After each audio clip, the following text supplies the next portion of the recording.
Brilliant. Okay. Um, I'm a local architect. I've lived in Bristol around here for 25 years. I work about a minute's walk from here. Most of my projects seem to be pretty close to here as well, and I believe very firmly that the urban environment is the place we need to address the housing need. What I'm going to do today is take you on a journey. Keith's put his hands up, you can't hear me. Take you on a journey of my own personal experience over the last 10 years. 10 years ago, I was a partner at a firm of architects called Field and Clegg Bradley. 100 people, £10 million turnover. I was practice manager. Brilliant practice. Wrote the book on sustainability, won every award going. This project, Accordia in Cambridge, is the only housing project in this country ever to win the ultimate architectural award, the Sterling Prize. Another image, it's a very dense scheme. It mixes affordable and market rent and resale. It's top notch. My involvement on it was to spend days and days arguing with lawyers about our appointment. I was getting cheesed off. At that time, I went to stay with another architect friend in Cornwall. And this photo was from that day. We went on a walk on the Cornish cliff top and we set about putting the world to rights, as you do. And we decided to form another organisation, Urban Design Studios, to try and bring about our vision. The vision was partly consultancy as architects, partly development, and partly advocacy, trying to promote ideas. We started looking for our first development project in Bristol. We were going to borrow against our own houses. We were lucky, middle-class people, we had something to borrow against. We found this first site. This is in Felix Road in Easton. It's a former mine stables. We came up with some schemes to put some small housing on this site. It didn't happen. The owner wouldn't negotiate. It was too expensive. We had to walk away, and that was our first lesson, was the need to be ready to walk away from things that don't work.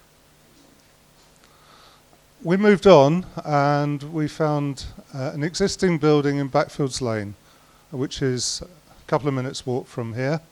Had a good look at it, decided it wasn't suitable for housing, too deep plan.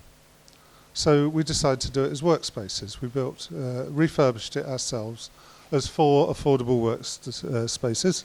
This is how it looked when we took it over, and this is how it looks now. Whoops, gone too far. This is actually my own office. We kept it for ourselves. We thought it was a good thing. The 4 spaces, my colleague took one of the others, and we sublet the other 2. Found there was a lot of interest, a market for it. And what we wanted to do was provide an affordable workspace, 4 to 6 people, Wi-Fi internet, your own kitchenette, your own front door. And that's the model we started building. The level of interest led us to enlarge the group to 6 people. And we found another building, also within 2 minutes of here. It's on Stokes Croft itself. It was in the middle of the recession. We'd had some trouble getting money out of the bank for the first project, but it was successful. Now they came back to us. Do you want to borrow again? We bought this for a song. It's actually quite a large building, 4,000 feet. But it's only freehold, only leasehold. So having bought it, well, just before we bought it, the building actually got squatted, and that's how it looked when we took it over. No, thank you. Please. The first thing we did was to go out and buy the freehold from the freeholders.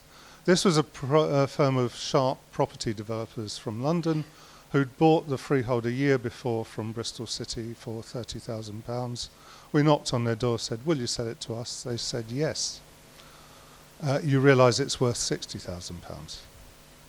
We said it's not. We know you paid 30 for it. They said, let us introduce you to the concept of marriage value. So the rest of the world, it's worth £30,000. To you, it's worth £60,000. We had to pay. But we needed to do that in order to get past the problems of having to go back to them for their permission on every single decision. We wanted to be free to do what we wanted with this building. And what we wanted to do was turn it into small, affordable workspaces. It comprised a two-storey front, a shop with office over, and then a big warehouse going back from the street. In order to create the small workspaces, we dropped a hole in the middle of the building. This is the start of the hole. We wanted to create a small courtyard in the middle so that all the workspaces would have natural daylight, natural ventilation, and this is what it now looks like, as the courtyard in the middle, with the studio workspaces looking out on it. We wanted this to be a meeting place for the workspaces. It's very small, but we designed the doors so that they would open 180 degrees so they didn't interrupt the space. And it's come out quite successful. We have a substantial waiting list for space in the building. So a couple of views, and you may recognise the front of the building from Stokescroft. It's the Fixie cycle shop. It looks not very much from the street, but it's actually quite interesting behind. So that's where we got to 2 or 3 years back. Then the Bristol Community Land Trust advertised for architects to go on their panel designing affordable housing. In that request, they were looking for people who would be proactive and bring sites to the Land Trust. Now, I was getting lots of property details from agents who now realised that I was interested in property. So I took one to the interview, and it's this building. Those of you from this area will recognise it as the former probation office. Became vacant about 3 or 4 years ago. And I was told that the owner wanted to sell it for about £750,000. 14,000 square feet, a lot of building. It's actually quite interesting because it's a lot of building divided vertically. So that means you can subdivide it almost in an infinite number of ways. And it would be great for housing. It has a flat roof which would take a stack of solar. It has an undercroft which is currently used for parking, which would make great space for a shed, a car club scheme, bicycle parking and so on. And we put forward the proposition that it could be done up very quickly and used as a sort of co-housing scheme, a builder to do the shell and then occupiers to fit out. We were successful in getting on the Land Trust framework. The Land Trust did put an offer in on this building, but sadly the owner did not accept it. I know for sure that 2 other organisations also put in an offer of the full asking price, and the owner didn't accept those either. And there's a little moral here: if somebody doesn't want to sell something, you can't persuade them. And what happened to this building was the owner put in an application to convert to student housing, put 2 stories on top, and enlarge it. And we'll come back to that one later. Working with the Land Trust, we had a look at another local scheme. This is the Empire Sports Club in St Paul's and the Bristol Boxing Club. The Land Trusts were approached by the owner of the boxing club because the building was being put up for sale and they were worried about their future.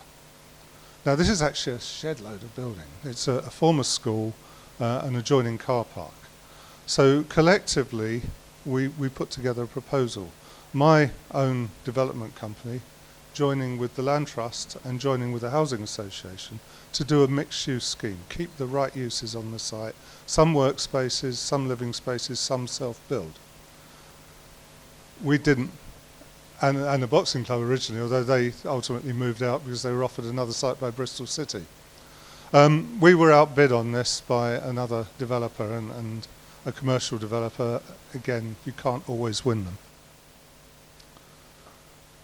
A bit more of my history, something coming from that was a scheme for Oxford Community Land Trust.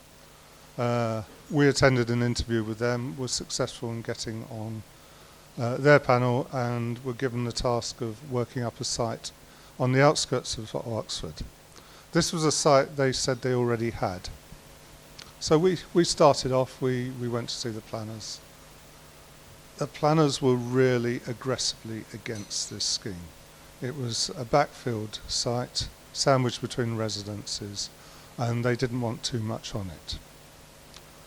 So we went to consultation. We had some interesting times at consultation. We had neighbours approach us accusing us of putting child molesters on the site. But we managed to win some of them round, not all of them.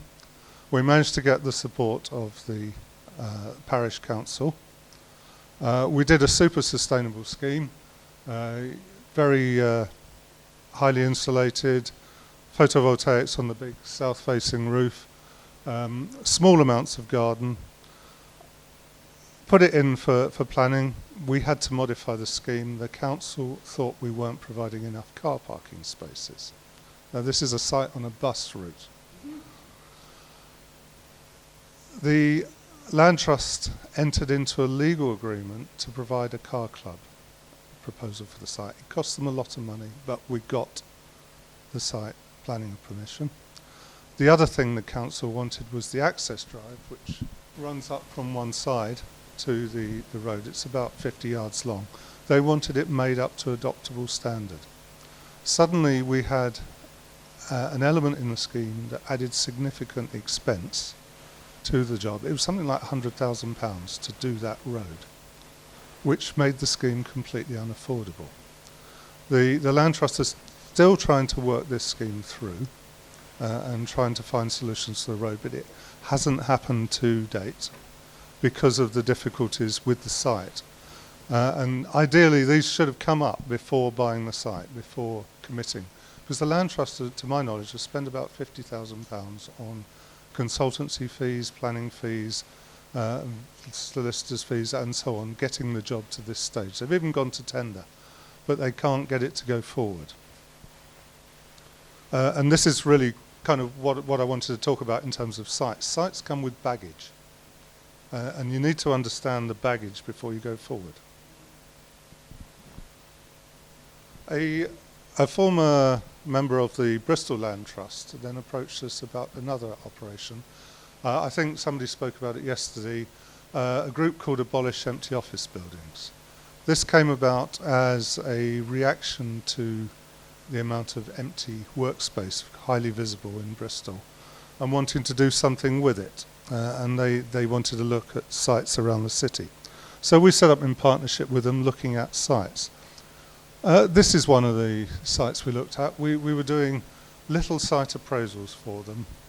We would do a desktop study, what the site came with, what the limitations were, what you could build. This site is tiny. It's again about 200 yards from here. It's in Cherry Lane. It's fine. It's a perfectly good building site. But the only way to build on this site is to build upwards, 7 stories high, maybe 6, 7 to make it work financially. Is that the right site for a self-build scheme? I would suggest probably not. The level of expertise to erect a structure of this size is inappropriate for a small self-build group. Happily, they did find a site. It's a smaller site. It's in St George. And it's a small workspace that, again, we did a site analysis for them. It came with a planning approval. This is the site. Does anybody know it? Yeah. It came with the planning approval to convert and extend by as much again to provide 6 affordable flats, which is great. The planning approval had been renewed once and was about to expire a second time. So the first thing I did was get on the phone to Bristol City Council and say, what about renewing a second time? No way. We ended up in a situation where the planning permission was set to expire 3 days after the purchase. Took some legal advice on it. We needed to make a meaningful start in order to secure that planning permission. So in those 3 days, 2 of which were weekends, we got on site with a digger and we put in some foundations, got the building inspector down, and then we'd made a start. We can stop, sit back and work it forward. So that's the inside of the building. It's nondescript, but it's appropriate size for self-build. This is an image of the building as finished. We were looking for opportunities with it. One of the things the group wants to do is enhance the planting and vegetable growing capability of the site. So we're looking at proposals on the south elevation to both shade the windows and provide planting possibilities. We still have issues with this site. We're still in discussion with the planners on a few issues. One of them is the planning permission as it came with required the demolition of the existing sheds in favour of 7 car parking spaces. This blessed subject, car parking, keeps on coming up again. The reason it needs the car parking spaces is it went through a difficult planning process where the neighbours didn't want to see yet more people parking on their street, so the planners wanted on-site parking. My client doesn't want parking. They would rather cycle, they would rather walk, they'd rather take the bus. So we have to go back to the planners on this particular issue. This is where the building is today. This photo was taken last week. Scaffolding is up. We're busy knocking the existing building about. We're shortly due before Christmas to put in foundations for the rest of the new build part. And we'll be coming out of the ground in the new year.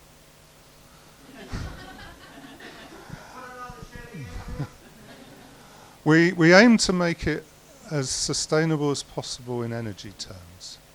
It's got to be affordable both in terms of rent and energy. This is a significant part of people's expenditure. So the existing building will be wrapped in insulation. The new build part will be lightweight timber frames construction, highly insulated. We'll be extending the solar voltaics on the roof, and we will be looking at various systems to make sure that the energy bills for the people in this building are as small as possible. The building is actually quite small, so we're going for underfloor heating. Radiators take space. We want to maximise the space for the occupants.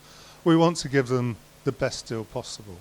We're going to take out the loft over the living spaces and the roof, so we get an airy space. The value of space, if you can't have the footprint, then let's give them space in other ways. So again, this is the building last week, the site meeting. Talking about the demolition that's taking place. This is funded by Triodos now. The group put forward a business plan. They raised money through community share issue and donations. Didn't have the wherewithal to, in the short term, to take the project forward. They were looking for social funds to help them. I said to them, you've actually got an asset here. The building and the site and the planning permission are an asset. You can borrow against that. We took it to 2 potential providers. We took it to the Ecology Building Society, who gave us a hard time, but taught us all the questions that we needed to face. We answered the questions, then took it back to Triodos, who funded the project by 2/3 to take it through to completion. So by the end of next year, this will provide a small scheme, 6 affordable flats, which I'm pleased with, and I'm hoping it will make a model for going forward into the future. So coming out of this, and my experience with land and borrowing money and so on, I just wanted to put out some principles for finding the right sites. The most important thing is to get to know the area you live, work, you want to develop in, because you need to know the prices, you need to know what's coming up, you need to talk to people. By all means attend auctions. For God's sake, don't bid. You'll just get talked up. But what is quite interesting is to go and talk to people whose properties have failed to sell at auction. They might be feeling vulnerable at that point and might take a good offer. Go and find out who owns the site. If you like a site, if it's been vacant, make them an offer. Ask them if they're prepared to sell. You never know. Do a desktop study on your sites, and in the next slide I'll tell you ways of doing that. But you need, before you spend loads of money, to understand the site inside out. What are the risks? What's the planning policy? Has it got a planning history? Has it got hostile neighbours? Is it polluted? Etc., etc. So use your advisors in that stage. Architects, surveyors. Surveyors are important. You might say, why spend £500 on valuing a site? The day you go back to Triodos and say, lend me on that site, they'll say, what's it worth? Where's your surveyor's report? Review planning approvals critically. They may not be the approval you want. And the thing about a planning approval on a site is it lifts the value. So you're paying more for it. So you really need the site to do what you want it to do. And build site specifics into business plans. If it's contaminated, if it's got asbestos, find out what the cost of removing those contaminants is. So where might you go and find out about a site? £3 is what it costs online to go and find out who owns the site through the land registry website. £3, it's instant. Whenever a client comes to me to do a new project, I go and look up who owns the site. It also tells me if there's any strange legal agreements for that site, any things you can't build. Mostly they're benign. A lot of Bristol property has got covenants against putting pubs on it because of past religious institutions in central Bristol. Go and look up the planning history. Know Your Place is really good. If you're in Bristol, Know Your Place, the City Council's mapping website, has a facility to call up the planning history, click on it, takes you straight through. You can see the past history of a site. You can see the unsuccessful applications as well as the successful ones. That tells you a lot about a site. If it's a historic one, English Heritage will tell you online if it's listed and more importantly, what it's listed for. What's the value of that building as far as English Heritage are concerned. Services, utility providers, essential. Most of my working life seems to be in the urban environment. If you're out in the country and you do want to bring services to sites, that can be a significant part of the cost. Bristol, a good part of Bristol is sat on top of mining seams and it might affect your ability to borrow against the site. Mining searches are easy to do. Likewise, archaeology, you can look up a lot of information about sites. Fundamental now, flood risk. If it hasn't got planning permission, it's on a floodplain, don't take the risk. Planning authorities are becoming increasingly strong in resisting applications, particularly for housing on flood sites. We live in a radon area in the southwest of Britain. It can be dealt with, but it's another cost on development, the addition of membranes and sumps to ventilate the subfloor void. And rights of way can affect your plans for a site. If there's a right of way through it, you want to build across it, it can cost money to move it. Legal advice is expensive. For those of you working and living in Bristol, I would just put up a couple of key documents. Essential reading, part of the Bristol local plan, site allocations policy. A few pages to read, and more recently, a document issued this year, the Housing Land Prospectus, looking at development opportunities in the city and specifically naming sites. It may be that if you have a group doing a self-build scheme, these are the sites you can approach the city with. The one before. Yeah. This is the City Council's site allocations policies. A lot of legwork's already done for you in these. The city wants to do many of these sites themselves, but try and persuade. And then the third site online that I would recommend is the Community Land Trust page on land. Some really good advice there, essential reading. So I'm just going to end with one final thing. I showed a building earlier, the former probation office in the city. We, with the Land Trust, put in an offer for it. Private developers put in an offer for it. The owner refused the offers, tried to go for planning. lost at planning. This is the building now. 3-4 years later, it is still empty. It's still a resource to be used. I don't know how to get it out of the owner. He lives in Bermuda. But it seems to me that this is a fundamental opportunity that we need as a society to be grappling with and wresting from people who don't do anything with them. So that's my personal journey over the last 10 years. That's me if anybody wants to contact me and ask any questions, but thank you for listening to my story.